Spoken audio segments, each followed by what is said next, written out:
Welcome to Washington Today on C-SPAN Radio for Wednesday, February 25th, 2026. Vice President JD Vance talks about Medicaid fraud in Minnesota one day after President Donald Trump says in his State of the Union address the vice president will lead a war on fraud. Senate Republican leader John Thune and Democratic leader Chuck Schumer react to that and other issues in the president's nearly two-hour address, especially economic affordability and what it means for the Senate agenda.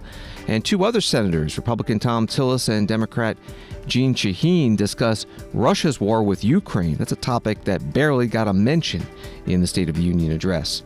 The nominee for Surgeon General, Dr. Casey Means, tells the Senate Health Committee that she will not unequivocally say that parents should vaccinate their children against diseases like measles, the flu, or whooping cough. And the Supreme Court hears a case about a house in Michigan worth nearly $200,000, foreclosed on by the county for an unpaid $2,000 tax bill, sold at auction for $76,000, and plaintiffs say that's an unconstitutional taking without just compensation. Associated Press writing that President Donald Trump has delivered the State of the Union. Now the challenge for him is to make that message stick. His address Tuesday was a declaration of pride in the achievements of his still young second term as he boasted of an economic renaissance at home. While he's imposed a new world order abroad, Trump is getting his first opportunity to test drive that midterm year message later this week when he travels to Texas, where the Latino voters who shift toward Trump in his successful 2024 re-election campaign highlighted how he had reshaped the Republican coalition. Reporting from AP. President Trump announced during the State of the Union speech that Vice President JD Vance would lead a war on fraud. The president said, "We will get it done, and if we're able to find enough of that fraud, we will actually have a balanced budget overnight." Today, the vice president, alongside the head of CMS, Centers for Medicare and Medicaid Services, Dr. Mehmet Oz, talked about Medicaid fraud in one particular state. As a lot of you know, there are way too many Americans who are being defrauded by very bad actors in our society, people who take the goodwill and the trust of the American taxpayer and they decide to use it against us. They decide to make themselves rich instead of allowing these programs that are set up to make it easier for people to take care of their families, to make it easier for autistic kids to get the after-school services they need, to make it easier for people to get the health care that they need. And we are going to start very aggressively in the administration cracking down on the people and the organizations that are defrauding Americans. So we're announcing today that we have decided to temporarily halt certain amounts of Medicaid funding that are going to the state of Minnesota in order to ensure that the state of Minnesota takes its obligations seriously to be good stewards of the American people's tax money. Now, what is this going to mean? What this means is that, first of all, the providers on the ground in Minnesota have actually already been paid. The state has paid those providers the money. What we're doing is we are stopping the federal payments that will go to the state government until the state government takes its obligations seriously to stop the fraud that's being perpetrated against the American taxpayer. There are a few different ways that we're doing that. There are a few different affirmative actions that we're taking today. Dr. Oz is going to talk about those, but let me talk a little bit about the spirit of this and why we're doing it. So number one of the examples of fraud that we've seen in Minnesota that we verified that is just awful is that a program that existed to ensure that autistic children had access to some after-school services has made a number of people rich, not by providing services to needy children, but by allowing fraudsters to take money that ought by right go to American citizens and to American families and to set up sham businesses, set up sham clients, set up people who are not even autistic but claim to be autistic in order that they benefit from the money that's out there. Vice President JD Vance in the Eisenhower Executive Office building making the announcement today about Minnesota and Medicaid. Standing beside him, Dr. Mehmet Oz, administrator of CMS, Centers for Medicare and Medicaid Services. One of the questions from a reporter is, what states are next? President, I'm just wondering about this huge universe of fraud that you're talking about, $300 billion. Like, how did you arrive at that number? What number is realizable in terms of savings?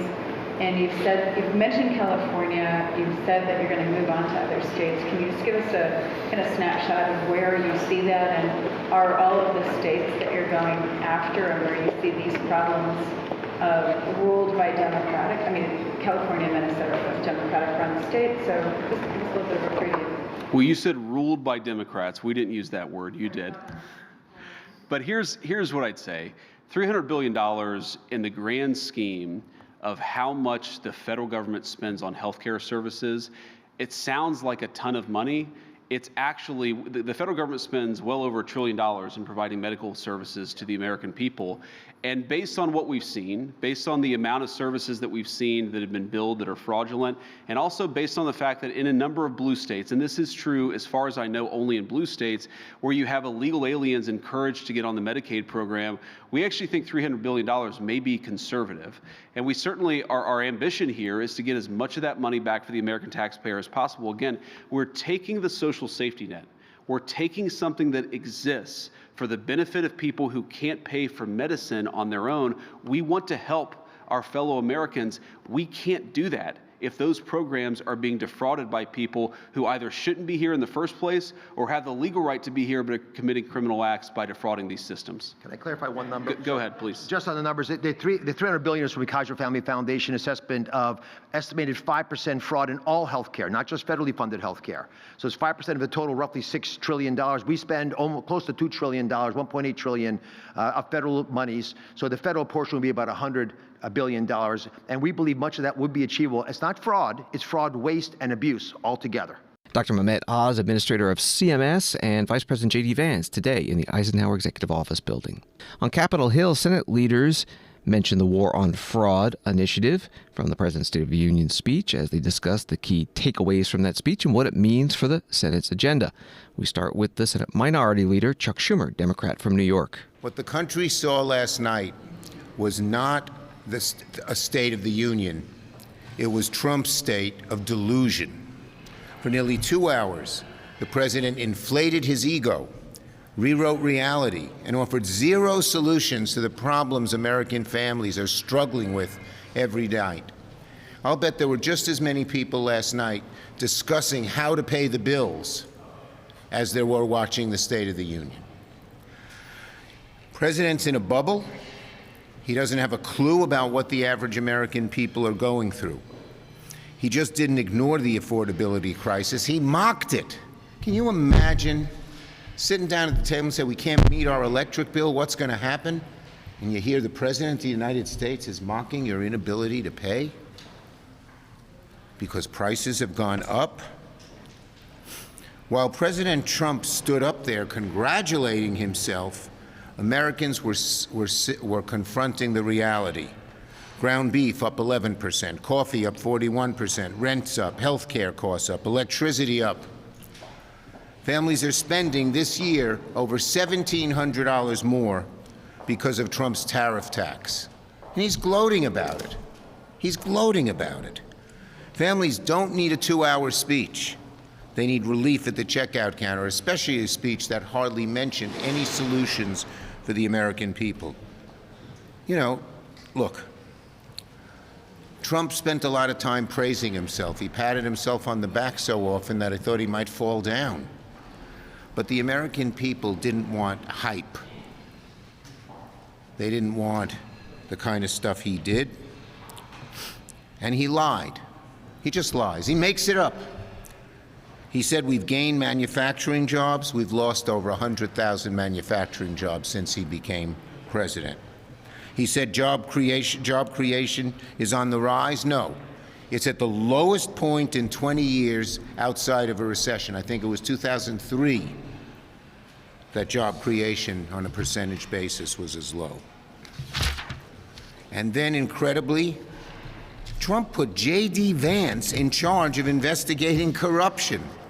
Well, in one way, he's a good choice because if he wants to investigate corruption, he doesn't need a task force. He doesn't even need a car. All he has to do is walk down the hall and start investigating his boss, where there's huge amounts of corruption. He can start with the billionaires bankrolling Trump's vanity projects. He can look at corrupt pardons that the president gave. He can look at the luxury jet gifted from the Middle East. And most of all, glaring of all, he can ask the president why the Epstein files, all of them, haven't been released. Senator Chuck Schumer, Democrat from New York, the minority leader, news conference in the U.S. Capitol building with other Senate Democrats. The Senate Republican leadership also held a news conference there. Here's the Majority Leader John Thune of South Dakota. We heard what I think was a very effective and powerful speech last night from the President of the United States. I thought it was really, really effective, both in terms of tone and then in terms of substance. And I think he highlighted some of the accomplishments that we've had working with him, Republican House, Republican Senate, and the majorities, and was able to go through some of the things that we've done, from securing the border to providing monumental, historic tax relief to the American people, and to making sure that our national security interests are met so that we can maintain a safe country. And obviously a lot of his focus was on safer streets, more money in your pocket, and new opportunities to get ahead for working families. So good evening, but obviously a lot more to do, and he actually laid out sort of an agenda which we look forward to working on. One of the things that will be immediately on that agenda is a housing bill, which gets at the heart of the affordability issue, particularly for younger Americans, and we've got a bill that's out of the Senate Banking Committee that we hope to get teed up for consideration. We'll try and get on that this week, or at least set up a vote to get on it next week. And I think that would be a very substantial issue that we can deal with. I also think that the issue of energy is a big factor in the cost of everything. We're talking about the affordability issue, and we've got some ideas and proposals to deal with that. I think technology and innovation is also something, artificial intelligence. I think there's a path forward perhaps on some legislation to deal with that. We just heard from some folks who are experts in that field, but there's just a lot of work to do. And obviously our focus, as I said, is going to be safer streets, more money in people's pockets, and new opportunities for working families to get ahead. And those are the things that in the next few weeks and months that we'll be focused on. But and we would hope at least that there would be some Democrats who would be willing to work with us. These are not partisan issues, nor is the issue of dealing with waste, fraud, and abuse in our government. That's also something I think that is a real opportunity for us to address.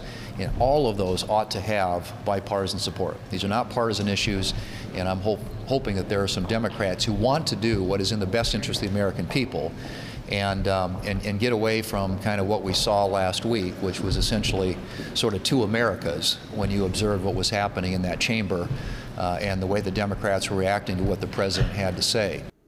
Senate Majority Leader John Thune, Republican from South Dakota, speaking to reporters in the Capitol building today. New York Post writing that President Trump lambasted Squad members of Congress Ilhan Omar and Rashida Tlaib for their rowdy behavior during the State of the Union address Tuesday evening, calling for them to be institutionalized.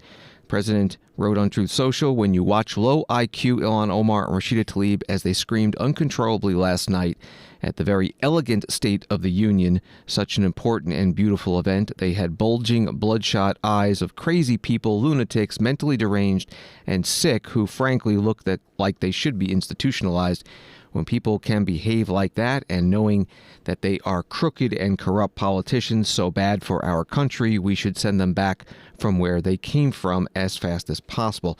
Some of the quotes in the New York Post article from the Truth Social post from President Trump. The article continues that Tlaib, Democrat from Michigan, sat in the House chamber wearing an F-ICE pin on her lapel and frequently heckled Trump throughout the speech, alongside Omar, Democrat from Minnesota, before the two left early.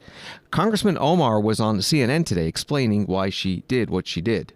CNN reported before that speech that the House Democratic leader, Hakeem Jeffries, advised your caucus, the Democratic members, to either skip the State of the Union address or sit there in silence. Should you have just boycotted the address, and do you think you violated the guidelines set out by your own leader? No, I think it was really unavoidable. The president talked about protecting Americans, and I just had to remind him that his administration was responsible for killing two of my constituents. In Minneapolis, many members of your Democratic Party criticized their Republican counterparts when they interrupted President Biden's State of the Union address, as a lot of us remember. Do you have any regrets at all about the interaction we played between you and President Trump just last night? I do not, and I think many people look at that moment when the president says it is our responsibility to protect Americans, and he does not acknowledge the fact that 2 Americans, 2 of my constituents, 2 of our neighbors were killed. And it was important for me to just remind the American people that the president and his administration was responsible for killing 2 American citizens. Congresswoman Ilhan Omar, Democrat from Minnesota, today on CNN. Newsweek reporting that one of Congresswoman Omar's guests to President Trump's State of the Union was arrested during the address on Tuesday. U.S. Capitol Police told Newsweek that Aliyah Rahman, a disabled U.S. citizen who made headlines last month after she was filmed being dragged out of her car and detained by immigration officers while on her way to a medical appointment in Minneapolis, was arrested after disrupting the proceeding. The police said Rahman was arrested after she started demonstrating during the address and refused to obey orders to sit down. Alexa Van Brunt, Rahman's attorney and the director of the MacArthur Justice Center, said in a statement to Newsweek that Rahman was targeted after simply standing in silence during Trump's address. Van Brunt called her arrest a blatant abuse of power. Again, reporting from Newsweek. House Speaker Mike Johnson, Republican from Louisiana, was interviewed by Fox News Channel Tuesday night after the President's State of the Union address and spoke about Congresswoman Omar and Tlaib's actions. From your unique vantage point, what was it like looking out at Congresswoman Omar and Congresswoman Tlaib? You know, it was shameful, really, and I came this close to stopping them. We could have probably ejected them from the floor, but, you know, I thought let their actions speak for themselves. The president handled it so well, of course, and if they'd gone a step further, we probably would have ejected them. But I think it was good for them to be there. I think it's good for the American people to see the shame that they brought upon their party and upon themselves, and what a stark contrast between them and between the Republican Party, who are standing and cheering for all these great Americans who deserved all this attention tonight. The brave law enforcement officers, military officials who received all the medals and the honors tonight, the victims of crime. I mean, we're on the right side of common sense, on law and justice, on security and American dominance and strength. And the Democrats stand for exactly the opposite of all that. Their record shows it, and their actions tonight, I think, really brought shame on their party. House Speaker Mike Johnson, Republican of Louisiana, on Fox News Channel Tuesday night. This is Washington Today. Bloomberg government held a post-State of the Union speech program today with the chairs of the Democratic Congressional Campaign Committee and the National Republican Congressional Committee about this year's midterm elections and the fight for a majority control in Congress. Republicans currently hold a 218 to 214 advantage over the Democrats with 3 vacancies. First, Congresswoman Suzanne DelBene, Democrat from Washington State, the DCCC chair. What's the mood in the DCCC and in the House Democratic Caucus meetings about the midterms? Well, I think we see across the country incredible opportunities. One, because we have great candidates, and because it has been broken promise after broken promise from Republicans. Donald Trump promised to lower costs on day one. That's been a big broken promise. And over, and frankly, last night was another broken promise to the American people. Nothing about what he is going to do to help them.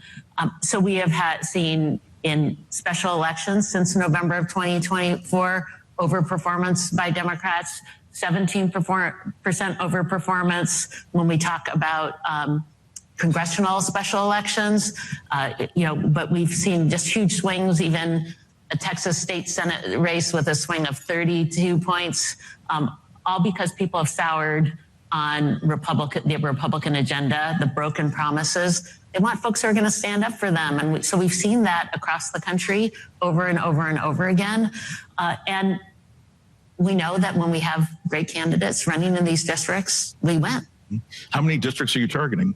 44. Mm-hmm. So we have a map of 44 all across the country, from Arizona and Pennsylvania and Michigan down in Texas and North Carolina. Great candidates running who want to stand up for their communities, actually viewed their jobs as members of Congress to stand up versus just be a rubber stamp for the executive. Mm-hmm.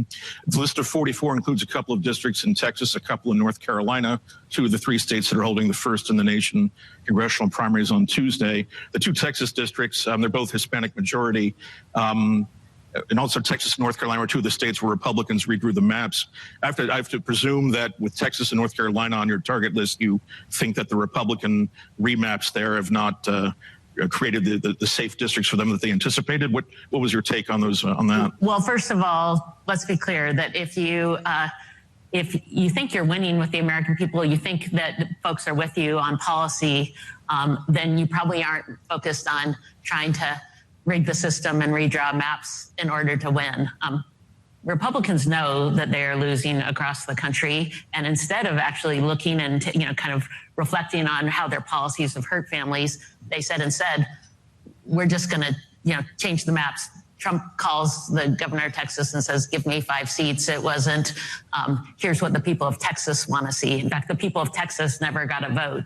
People hate this. And so they started down this path of trying to, change the maps majority despite public opinion. And people want to select their representatives. They don't want politicians to pick their voters. Strong reaction. We saw California respond in a strong way where the people got to have a say. And absolutely, I think that we have opportunities in Texas despite what they've done because the American people, again, want folks who are going to stand up for them. And we have great candidates running. So whether it's in Texas or North Carolina, we're going to continue to compete in districts all across the country because people know what's at stake and they want a stronger future. They want folks who are going to be working as representatives for them.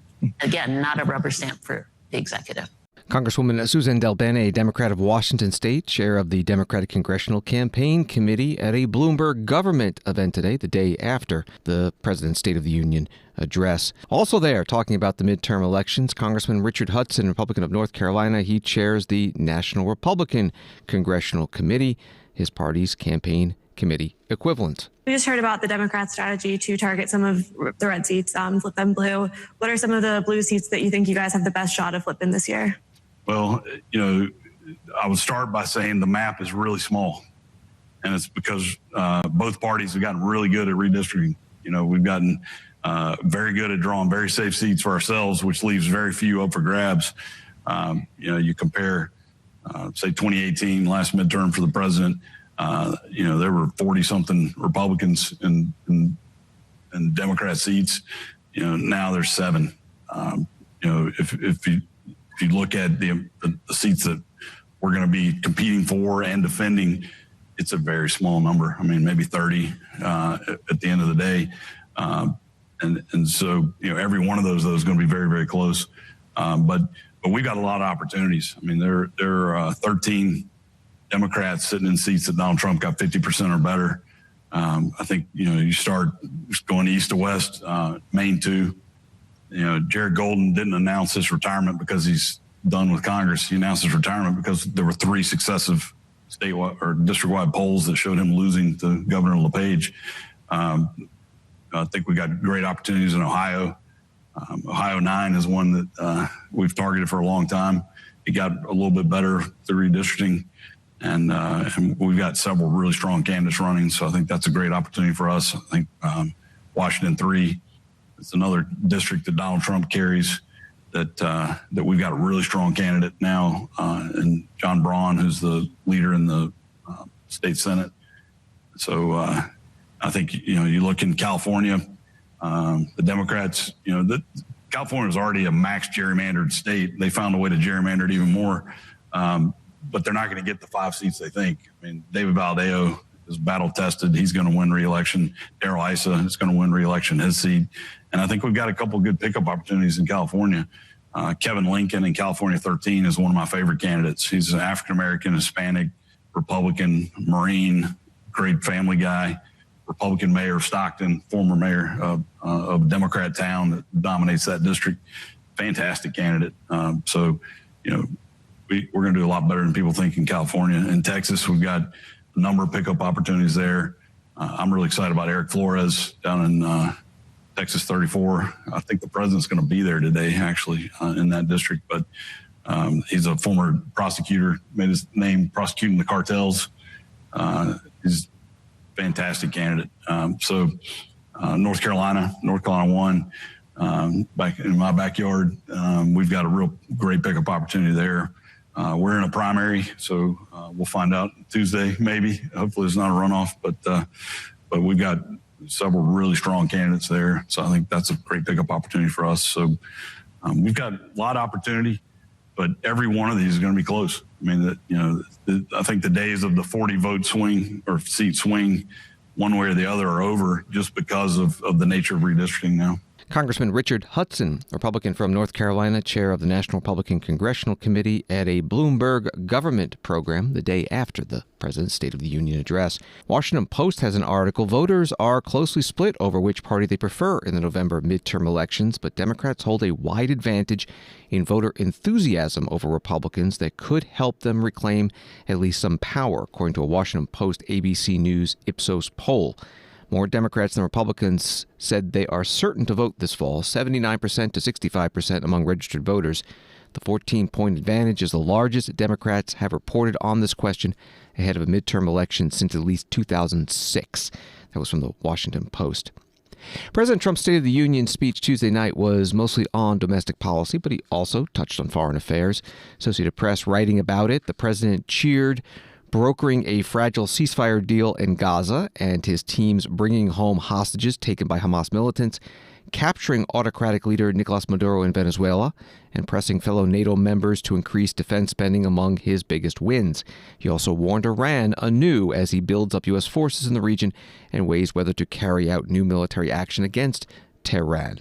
And that was from AP. One area he did not spend much time on was Ukraine. And today, two U.S. Senators, Thom Tillis, Republican of North Carolina, and Jeanne Shaheen, Democrat of New Hampshire, spoke about that with ABC News' Jonathan Karl at the Council on Foreign Relations. So I wanted to start with last night. The President spoke for almost 2 hours, and I counted 2 sentences on Ukraine. Senator Tillis, what does that say about this administration's where Ukraine is as a priority? I don't think it's anywhere near where it needs to be. I was just thinking we're about to enter the month 4 years ago that the occupation of Bucha and the systematic kidnapping, murder, and rape occurred to the tune of 500 people in a neighborhood that would have been Northern Virginia, in terms of, comparatively speaking, to Kyiv. How we can't focus on the fact that the Russians who got us here. I get that the president wants to negotiate a peace, but I think it was a missed opportunity to remind the American people that we care about the transatlantic partnership, we care about free Europe, and we care about totalitarians who invade sovereign nations, and that was a missed opportunity last night. And so it was literally on the 4th anniversary of the invasion. It was. Literally.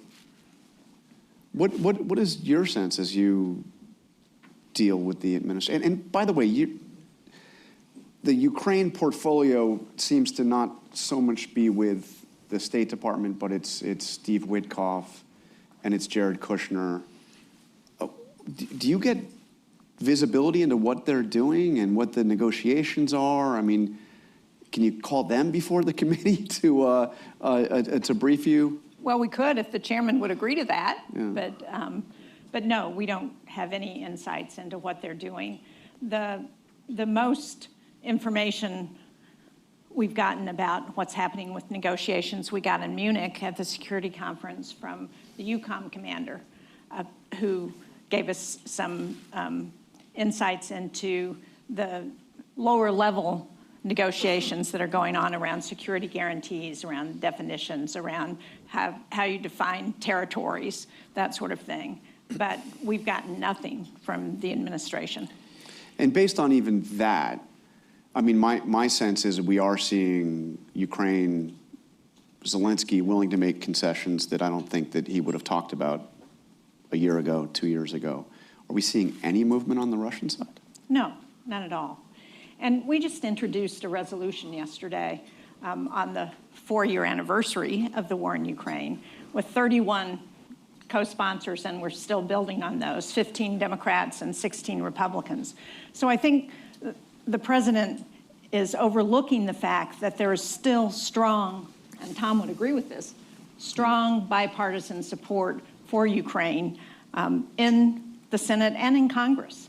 And you know why that is? because there's also strong bipartisan support among the American people. Very seldom are you going to find an instance where a politician isn't taking the position of their constituents. That's important. That's their job.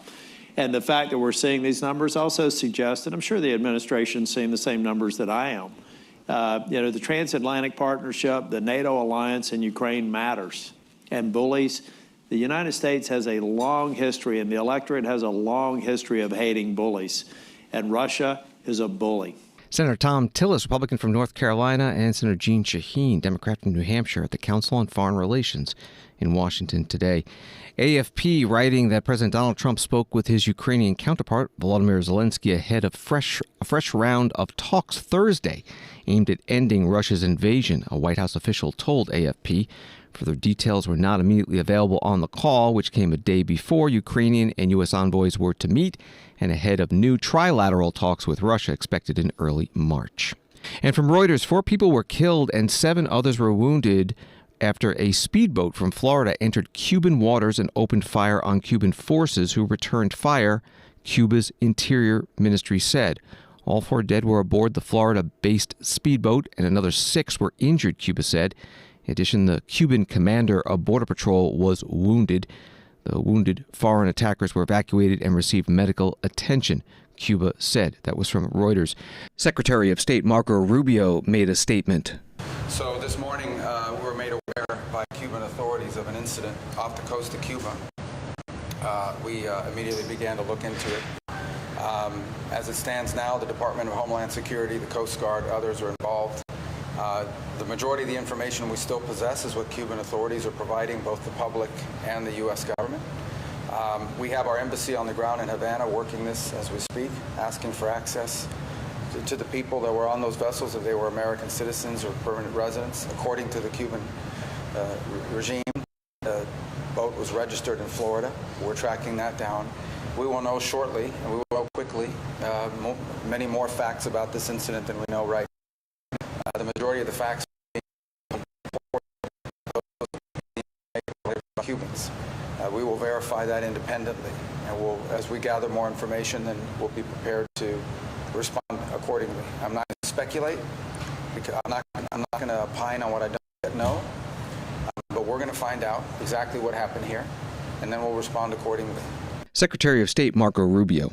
More from the Reuters article. The incident took place amid heightened tension between Cuba and the United States, which has blocked virtually all oil shipments to the island, increasing pressure on the communist-run government. American forces captured Venezuelan President Nicolas Maduro in Caracas on January 3rd, removing a key Cuban ally from power. Again, from Reuters. Washington Today continues in a moment. Get C-SPAN wherever you are with C-SPAN Now, our free mobile video app that puts you at the center of democracy, live and on demand.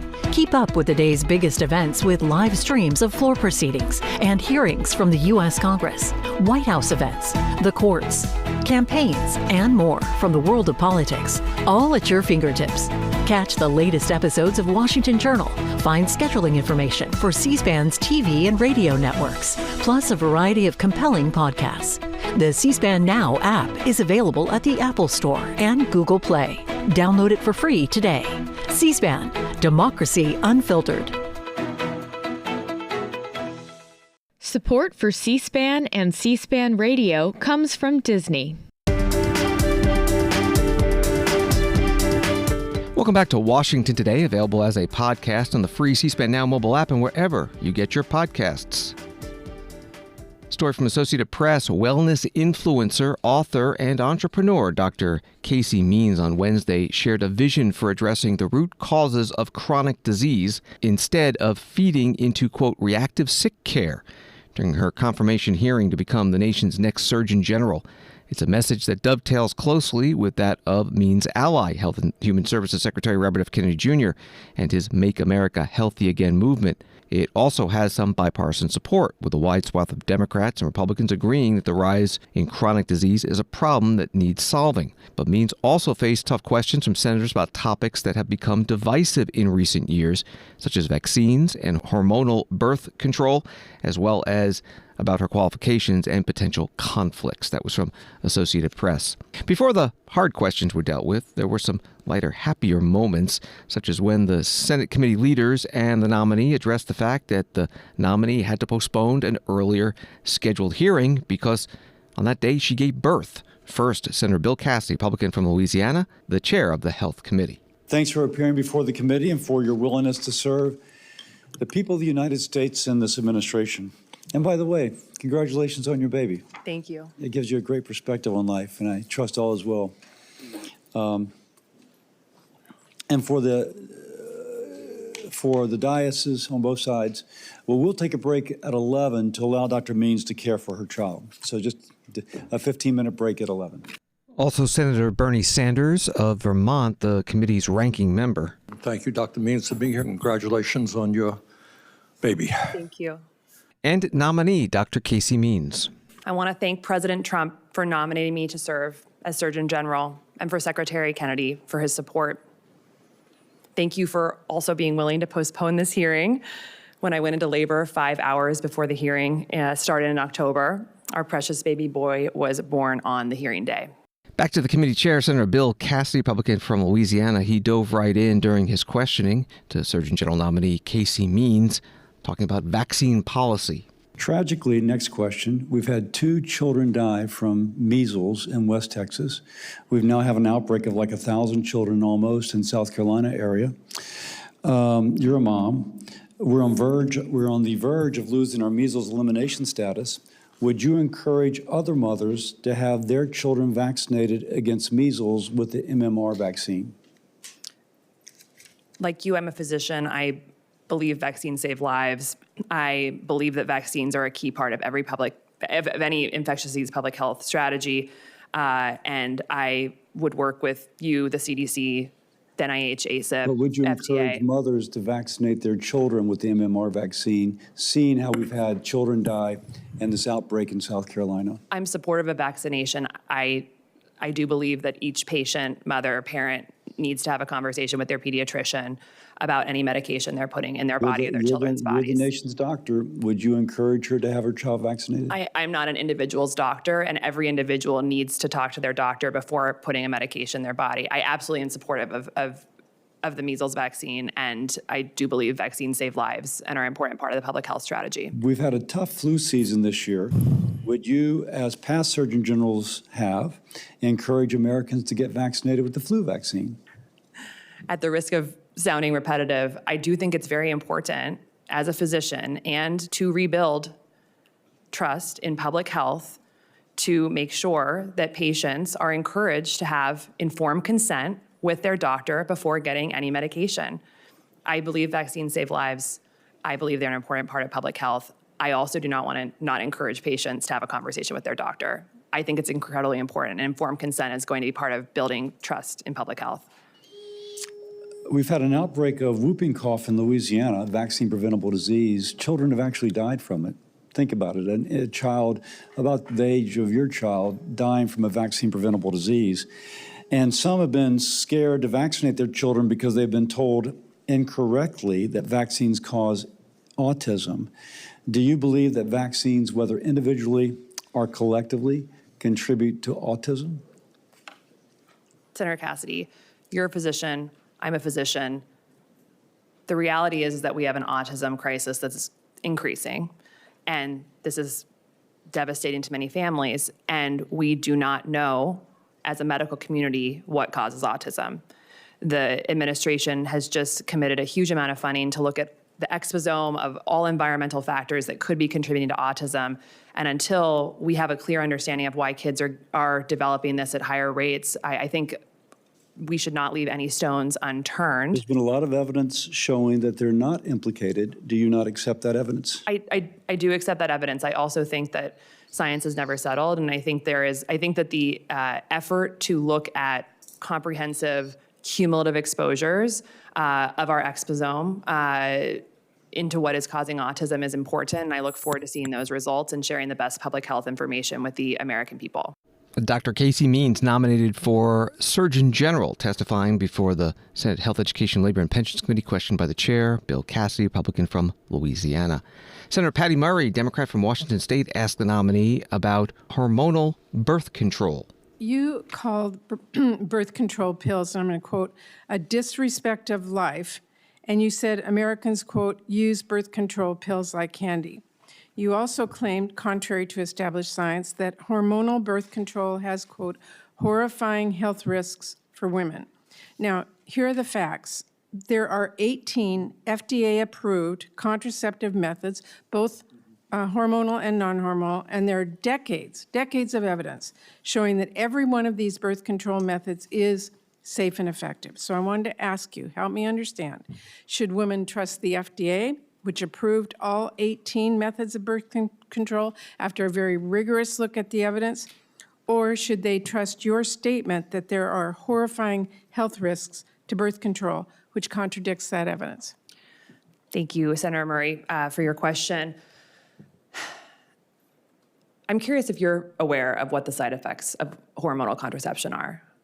I'm curious if you are with the FDA that went through all of these and rigorously looked at them, or as Surgeon General, if you're going to tell the truth to the American people. I absolutely believe these medications should be accessible to all women.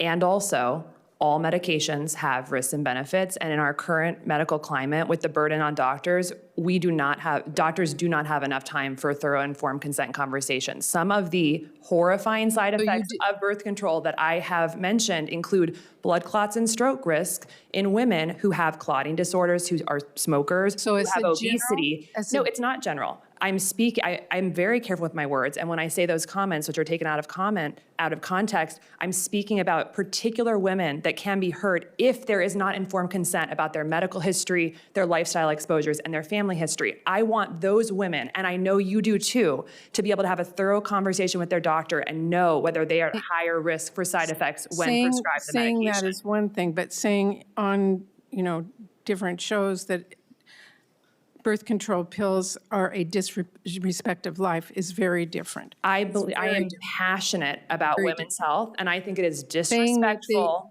people use to women. Birth controls like candy is very different than what you just said.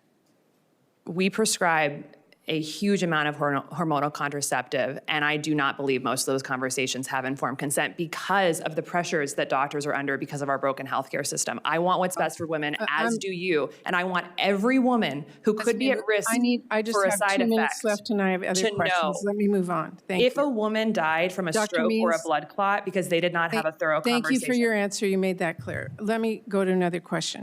Senator Patty Murray, Democrat from Washington State, questioning the nominee for U.S. Surgeon General, Casey Means, Dr. Casey Means, at today's Senate Health Committee. More from the Associated Press article on the hearing. Senator Susan Collins, Republican from Maine, noted that Means had touted the therapeutic use of psychedelic mushrooms in her book and tried them herself. What I would say as a private citizen is in many cases different than what I'd say as a public health official, Means replied, adding that she wouldn't recommend psychedelics for the public. Also from the AP article, financial disclosures show that she made hundreds of thousands of dollars promoting health and wellness products, including specialty basil seed supplements, teas and elixirs, probiotic products, and a prepared meal delivery service. An AP investigation found that while recommending these products, she at times failed to disclose that she could profit or benefit from the sales. And at today's hearing, that came up with questioning from Senator Christopher Murphy, Democrat from Connecticut.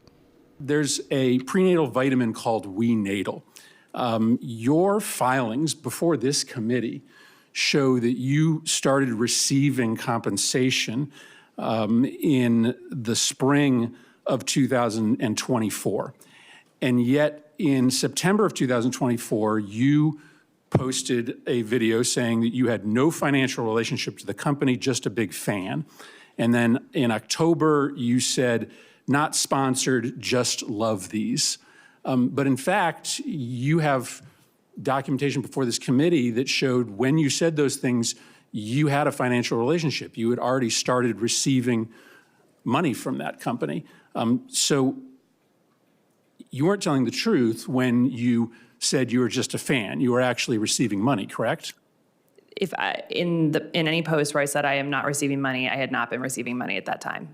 But you had received partnership fees for this particular prenatal vitamin. In fact, prior to September and October, you had posted partnership links in which you get compensated based upon click-throughs, correct?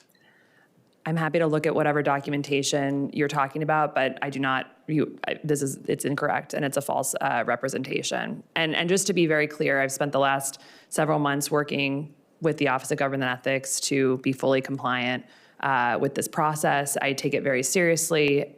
Before, during, and after, if I am in office, I will be in full compliance with the Office of Government Ethics. I think, as I've talked about, conflicts of interest are incredibly important to rectify if we're in public service, and I am fully committed to continuing to work with that.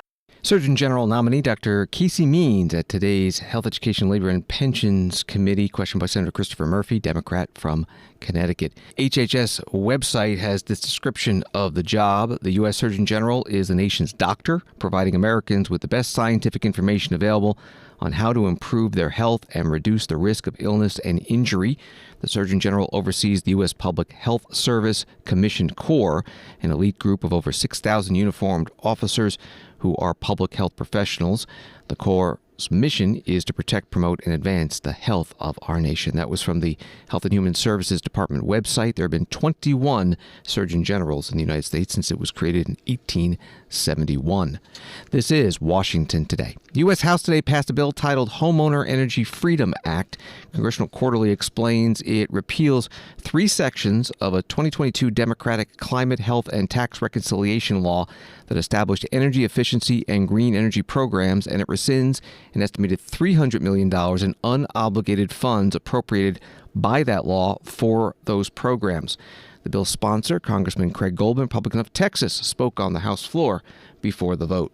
Our nation is facing a housing affordability crisis. When I was growing up, the median age of a first-time homebuyer was 29 years old. Today, it's 40 years old. Since then, the median home price has increased by more than 400%. As a result, nearly 75% of U.S. households cannot afford the typical price tag of a new home. Homes are simply too expensive for many Americans, and burdensome federal government regulations are a major driver of these rising costs. The Biden administration mandated mountains of red tape dictating what Americans have to put in their homes. Specifically, they imposed costly climate change codes, restricting which appliances families can use to cook their food and heat their homes. The Homeowner Energy Freedom Act would change that. This bill is simple, but its implications are significant. First, it helps reduce the cost of building new homes. Regulations account for nearly 25% of the price of constructing a single-family home. Instead of improving housing affordability, the federal government is burying the dream of home ownership under 6 feet of red tape. Some of my Democrat colleagues argue that green energy regulations save homeowners on utility bills. But if electric appliances are so cost-effective, why do Democrats need to allocate billions in taxpayer money to mandate their installation? In reality, these green energy regulations fail to lower utility costs, and they increase overall costs of new homes. Home builders estimate that these energy regulations have increased the price tag of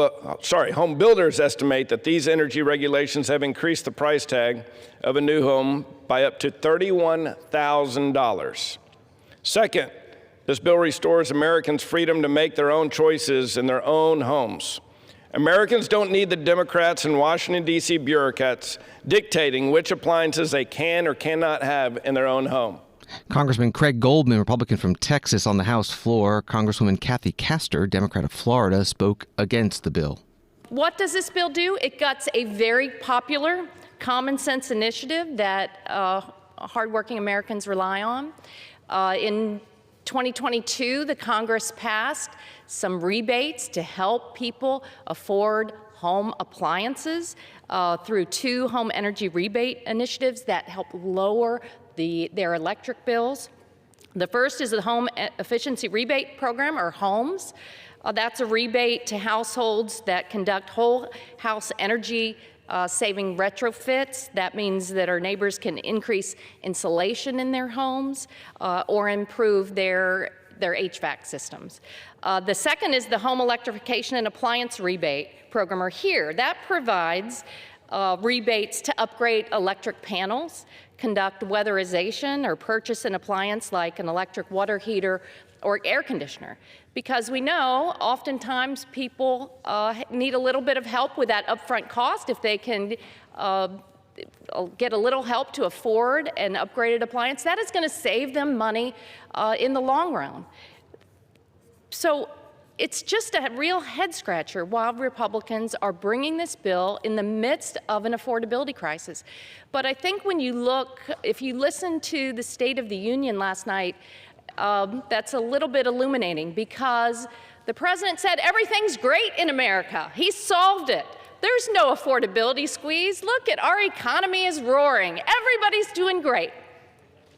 That's not what I hear from my neighbors back home in Florida. Everything costs more. In fact, 80 million Americans are struggling to pay their utility bills. Electric rates across the country are up by 13% on average and higher in a lot of places. And then these illegal arbitrary tariffs have added to this affordability squeeze. Many analyses have it at the average household paying $1,700 more per year because of the Trump tariffs. And Republicans in Congress have been supportive the entire way along. Congresswoman Kathy Castor, Democrat of Florida, on the House floor. The House passed this bill 210 to 199 with one member voting present. It was mostly party line. Republicans yes and Democrats no, except one Republican voted no, Brian Fitzpatrick of Pennsylvania. The House this week passed another energy bill. As CQ describes it, the Energy Department would be prohibited from setting an efficiency standard without first prescribing a test procedure for the product, and it must conduct an economic analysis to determine if the standard is economically justified. Vote on that bill was 217 to 209.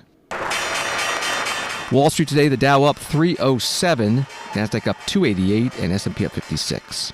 Supreme Court, writes USA Today, seemed sympathetic, but only up to a point for homeowners whose properties are sold by the government to pay a tax bill that's dwarfed by the home's value. During nearly 2 hours of debate on February 25th, the justice considered how much the government must compensate a homeowner after back taxes are paid. While there was no dispute that sales must be fairly conducted, justices across the ideological spectrum resisted the idea that compensation should be based on the home's fair market value. In the case from Michigan's Isabella County, Michael Pung's family lost their ranch-style home to cover $2,242 in disputed and unpaid taxes. The county government sold the place for $76,008 at a public auction before the buyer flipped it for $195,000.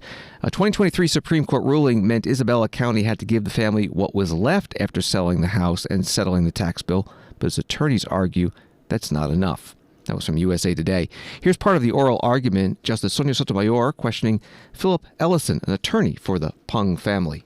I know that there have been cases that talk about the fairness of an auction and that certain rules were set up to ensure fairness, that it had to be an open bidding system, etc. When those were set aside, there's a measure of compensation that's different than the proceeds. But I think what Justice Thomas is saying, there is a long, long history of tax foreclosures, of bankruptcy foreclosures. We've even had a case on that, where the issue is whether the proceeds from that foreclosure have to be fair market value. And we've said no. So respectfully, that the court, the last word on this has been BFP, which was done specifically in a bankruptcy context of reasonably equivalent value. No, I've asked you a different question. Show me cases that don't involve the unfairness of an auction where the courts have given damages greater than the auction price. We would point this court, we would point you to Griffin and Ballantyne on this matter that has suggested that when a...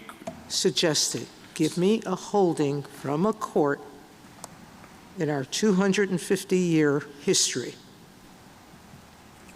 where we have said that the measure of damages on a tax foreclosure is fair market value, not the auction price. There has not been that specific holding up in this court's history, but there has been the history of like parallel circumstance foreclosures, of mortgage foreclosures, and other circumstances where the typical market allows. And Justice Scalia said the auction price, you couldn't make it the fair market value because this is not a fair market value sale.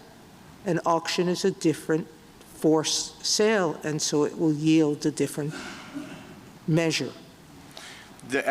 We would point this court to Virginia Electric that says that any depreciation in the value of the process itself has to be burdened to the government, and it is their responsibility to suffer that loss. The time of the take is very important to establishing what the value of that property is. Philip Ellison, attorney for the Pung family, in today's Supreme Court oral argument in the case Pung v. Isabella County, Michigan, questioned by Supreme Court Justice Sonia Sotomayor. The full oral argument runs about 2 hours, can be found in our video library, cspan.org. Political rights that House Speaker Mike Johnson said Wednesday he believes Congressman Tony Gonzalez's primary election, now 6 days away, will be a referendum on the serious sexual harassment allegations plaguing the Texas Republican. Gonzalez has been accused of having an affair with a staffer and pressuring her for sexually explicit photos. That staffer later died by suicide. While Johnson and fellow House GOP leaders have not pulled their endorsement of Gonzalez, several rank-and-file Republicans have called for their colleague's resignation, and many are unsure Gonzalez can prevail against his challenger at this point. That was from Politico. Speaker Johnson spoke with reporters as he walked through the U.S. Capitol. I don't usually go into detail on private conversations I've had with members, but I'll tell you that what I've said publicly is these are very serious allegations. He's denied much of it. We have to allow the due process here to play out. As always, we're always consistent about that. Let me finish. It has been reported that the Office of Congressional Conduct is, well, I got to open the floor. But it's 10 seconds so we can get this on camera. Yeah, so it's been reported that the Office of Congressional Conduct has been investigating the matter. I'm told there's an investigation going on down in Texas. This will be handled by ethics, as they always are. We don't leap to conclusions here, whether you're talking about Republicans or Democrats, with regard to legal processes and all of that. And we have 2 Democrats who are serving here and were, on the floor probably last night, who were indicted by the Department of Justice. No one's asked them to resign or to do anything. We wait for the process to play out. As you know, I've been very consistent about this. I oppose the expulsion of George Santos because he had been indicted and not convicted at that point. So that said, the allegations are alarming and detestable, and I've said to him publicly and privately he's got to address that directly and head on with his constituents. There's a primary there in less than a week. These things will play out, so we're allowing that to happen. House Speaker Mike Johnson, Republican from Louisiana, speaking to reporters in the U.S. Capitol building in Washington.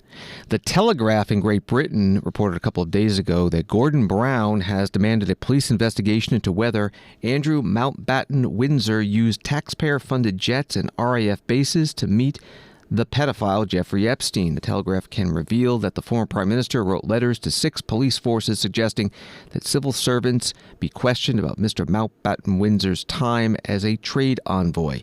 The royal was an envoy from 2001 through 11, including almost 3 years when Mr. Brown was at number 10, referring to number 10 Downing Street, the Prime Minister's residence. That was from the Telegraph. This came up during Prime Minister's question time today in the House of Commons in London. Liberal Democrat leader Ed Davey questioning Prime Minister Keir Starmer, head of the Labour Party.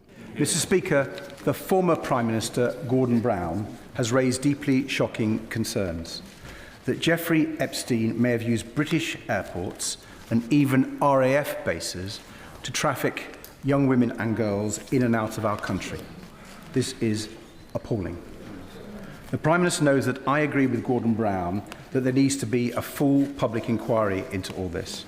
If he doesn't agree with Gordon Brown, will he, at the very least, commit to releasing the flight logs and related documents? Will he wait for the House to force the government to do that? Prime Minister. Well, I think it's important to appreciate there's obviously a police investigation going on, and I think it's right, and I'm sure he agrees with this, that that has to go wherever the evidence takes it. and we have to let that investigation run its course before deciding what next action needs to be taken. So Ed Davey. Well, I think we all agree that police investigations should take priority, but that doesn't rule out a public inquiry, and it certainly doesn't rule out releasing the flight logs, which I think really should be. Member of the British Parliament, Ed Davey, he leads the Liberal Democrat Party, the Lib Dems, questioning the Prime Minister Keir Starmer of the Labour Party in today's Prime Minister's Questions in the House of Commons. Thanks for listening to Washington Today. Sign up for C-SPAN's evening newsletter word for word. We'll send you the latest in Washington by email every day. Subscribe at cspan.org/connect. Have a good night.